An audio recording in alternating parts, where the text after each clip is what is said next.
जाओ अब मेरी चिता तैयार करो और कल से हमारे 11वें गुरु गुरु ग्रंथ साहिब होंगे, जिनके बाद कोई देहधारी गुरु नहीं होगा, क्योंकि ग्रंथ साहिब में हमारे 10 गुरुओं की ज्योत विराजमान है। सन 1708 नांदेड़ में जब गुरु गोविंद सिंह ने ये आदेश दिया तो ये बात सुनकर वहाँ बैठे सभी संत आश्चर्यचकित रह गए। कुछ विलाप करने लगे, लेकिन गुरु की आज्ञानुसार उनके लिए चंदन की लकड़ी की चिता तैयार करने के बाद भारी मन से बोले, हे गुरुजी, आप हम सबको किसके सहारे छोड़कर जा रहे हो?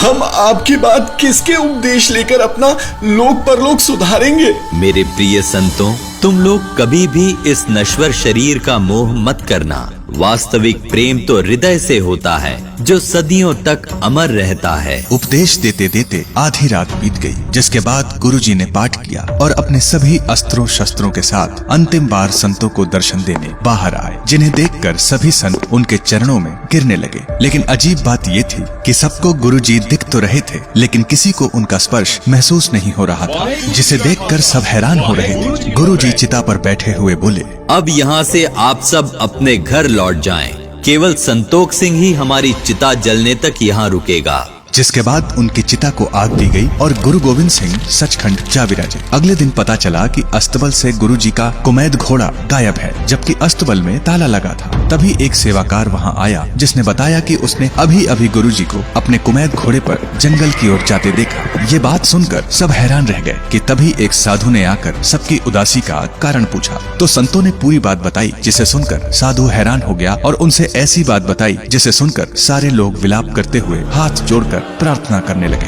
आखिर ऐसा क्या बताया साधु ने? कौन था संतोष सिंह? क्यों गुरु गोविंद सिंह मृत्यु के बाद जंगल में दिखे और क्यों उनका स्पर्श संतों को महसूस नहीं हुआ? जानने हैं गुरु गोविंद सिंह के सचखंड जाने के अनसुने रहस्य। तो अभी डाउनलोड कीजिए पॉकेट FM ऐप और सुनिए हिंदी ऑडियो शो गुरु गोविंद सिंह।